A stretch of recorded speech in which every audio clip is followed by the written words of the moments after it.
রাজ্য জুড়ে শীতের আমেজ। শহর কলকাতা সহ রাজ্যের বিভিন্ন জেলায় সকালের দিকে ভালোই শীত অনুভূত হচ্ছে। এই পরিস্থিতিতে আবহাওয়ার লেটেস্ট আপডেট দিয়ে দিচ্ছে আলিপুর আবহাওয়া দপ্তর। হাওয়া অফিস জানাচ্ছে চলতি সপ্তাহেই তাপমাত্রা নিম্নমুখী হওয়ার সম্ভাবনা থাকছে। অনেক জেলাতেই 2 ডিগ্রি করে নেমেছে তাপমাত্রা। কলকাতা ও পার্শ্ববর্তী এলাকায় দিনের সর্বনিম্ন তাপমাত্রা থাকতে পারে 17 ডিগ্রি সেলসিয়াস, যা স্বাভাবিকের থেকে 0.4 ডিগ্রি সেলসিয়াস বেশি। সকালের দিকে কোথাও কোথাও কুয়াশা থাকলেও মূলত পরিচ্ছন্ন আকাশই থাকবে। উত্তর ও উত্তর পশ্চিম দিক থেকে আসছে শীতল ও শুষ্ক বাতাস। বর্তমানে দিনের দৈর্ঘ্য কম ও রাতের দৈর্ঘ্য বেশি। আমরা কথা বলতে বলতেই বাড়িতে অনেক সময় বলে থাকি না যে রাতটা অনেকটা বড় হয়ে গেছে, দিনটা কিভাবে কেটে যাচ্ছে বোঝা যাচ্ছে না। তো এটা কিন্তু এই মুহূর্তে ঘটছে।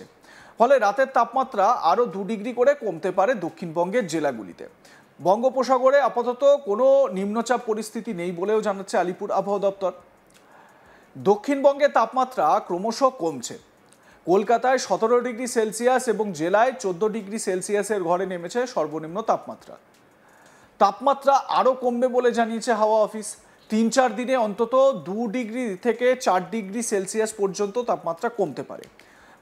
যদি ম্যাক্সিমামটাই ধরি 17 ডিগ্রি টেম্পারেচার কলকাতার, তার থেকে 4 ডিগ্রি যদি কমে 13 ডিগ্রি সেলসিয়াস কমে যেতে পারে। এবারে এই কমে 13 ডিগ্রি সেলসিয়াস হতে পারে, যেটাতে অনেকটাই ঠান্ডা বা শীত অনুভূত হবে পরিষ্কার। চলতি সপ্তাহে কলকাতার তাপমাত্রা 15 ডিগ্রি সেলসিয়াস এবং পশ্চিমের জেলায় তাপমাত্রা 11 থেকে 12 ডিগ্রি সেলসিয়াসে নেমে যেতে পারে। উইকেন্ডে বাড়বে শীতের আমেজ, সঙ্গে হালকা কুয়াশার সম্ভাবনাও রয়েছে। দক্ষিণবঙ্গের প্রায় সব জেলাতেই কুয়াশা পড়েছে। একাধিক জেলায় ভালোই কুয়াশা পড়তে দেখা গেছে। উপকূলের জেলাগুলিতেও কুয়াশার সম্ভাবনা থাকছে, তবে আপাতত বৃষ্টির কোনো সম্ভাবনা নেই বলে জানা গিয়েছে। অন্যদিকে উত্তরবঙ্গে সব জেলাতেই তাপমাত্রা আপাতত একই থাকবে, পূর্বাভাস হাওয়া অফিসের। সেই সঙ্গে উত্তরবঙ্গে আপাতত বৃষ্টির কোনো পূর্বাভাস নেই। এবারে যখনই এই খবর আমি আপনাদের সামনে তুলে ধরছি, সেই সময় এটা মাথায় রাখতে হবে যে কলকাতার, আমি যদি শুধু কলকাতার তাপমাত্রাটা একটু ধরে নিই, এই কলকাতাতে 15 ডিগ্রি সেলসিয়াস কিন্তু অলরেডি তাপমাত্রা চলে এসেছে। সেই কারণে যখনই 17 ডিগ্রি সেলসিয়াসের কাছে পিঠে ঘোরাঘুরি করছে টেম্পারেচার, তাতে করে আমাদের হয়তো খুব একটা সেরকম ঠান্ডা অনুভূত হচ্ছে না। খুব বেশি হলে রাতের দিকে হয়তো হালকা একটা সোয়েটার আমরা গায়ে জড়াচ্ছি, কেউ কেউ হয়তো গলায় একটা মাফলার জড়াচ্ছি।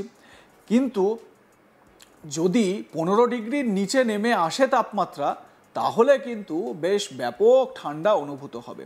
দেখুন, অনেক বিশেষজ্ঞই বলছিলেন যে এল নিনো এফেক্টের জন্য এবছর বেশ ভালো ঠান্ডা অনুভূত হতে পারে বা কড়া একটা শীত পশ্চিমবঙ্গে পড়তে পারে, সেটা কিন্তু বলা হচ্ছিল। কিন্তু এখনো পর্যন্ত নভেম্বর চলে গিয়ে ডিসেম্বরের প্রথম সপ্তাহ, এই প্রথম সপ্তাহের উইকেন্ডও আসতে চললো, কিন্তু সেই রকমভাবে আমরা তাপমাত্রার কোনো হেরফের দেখলাম সেইভাবে ঠান্ডা পড়তে কিন্তু দেখা গেল না।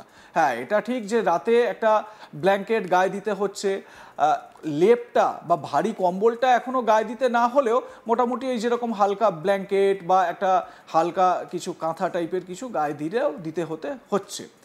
কিন্তু ভারী শীত এখনো পর্যন্ত আসেনি। এবারে অপেক্ষা যে শীত ডিসেম্বরের মাঝামাঝি থেকে কীরকমভাবে আসবে। তবে রাজ্য জুড়ে শীতের আমেজ একটা পড়ে গিয়েছে অলরেডি। এবং জেলাগুলোর দিকে যদি তাকাই, বিশেষ করে দক্ষিণবঙ্গের বিভিন্ন জায়গা, অন্যদিকে পশ্চিমের যে জেলাগুলো রয়েছে, পশ্চিমের জেলাগুলো যেমন পুরুলিয়া, বাঁকুড়া, ঝাড়গ্রাম, এই সমস্ত জায়গায় প্রত্যেক বছর আপনারা খেয়াল করে দেখবেন যে কনকনে ঠান্ডা কাকে বলে, সেই কনকনে ঠান্ডা কিন্তু এই জেলাগুলোতে পড়ে এবং সকাল থেকেই ঘন কুয়াশার চাদরে ঢেকে যায় পুরো এলাকা। আর এই এলাকাগুলোয় পশ্চিমের এই জেলাগুলোতে বা একটু দেখবেন প্রত্যন্ত গ্রামাঞ্চলে বা মফস্বলের দিকে এই ভোরবেলায় বা রাতের দিকে আগুন জ্বালিয়ে একটু গরমটা তাওতে দেখা যায় সাধারণ মানুষকে বা ওই এলাকার যারা লোকজন রয়েছেন তাদেরকে। এটা খুব চেনা একটা ছবি। হয়তো কয়েকজন মিলে আড্ডা মারছেন, সেখানে একটু কয়েকটা কাঠ, কাগজ, পাতা এই সমস্ত দিয়ে, শুকনো জিনিস দিয়ে আগুন জ্বালিয়ে একটু গাটা গরম করে নেওয়ার চেষ্টা হচ্ছে। কিন্তু কলকাতায় এই রকম ছবি এখনো পর্যন্ত এবছর এখনো পর্যন্ত সেই অর্থে দেখা যাচ্ছে না। তো কবে ঠান্ডা পড়বে বা কনকনে ঠান্ডা শীতের যে আমেজ সেটা কবে আসবে তার জন্য হয়তো আরও কিছুটা অপেক্ষা আমাদের করতে হবে। লাইক কমেন্ট শেয়ার করতে ভুলবেন না। দেখতে থাকুন আজ তাক বাংলা। সাবস্ক্রাইব করুন আমাদের ইউটিউব চ্যানেলটি, বেল আইকন প্রেস করুন নোটিফিকেশন পেতে।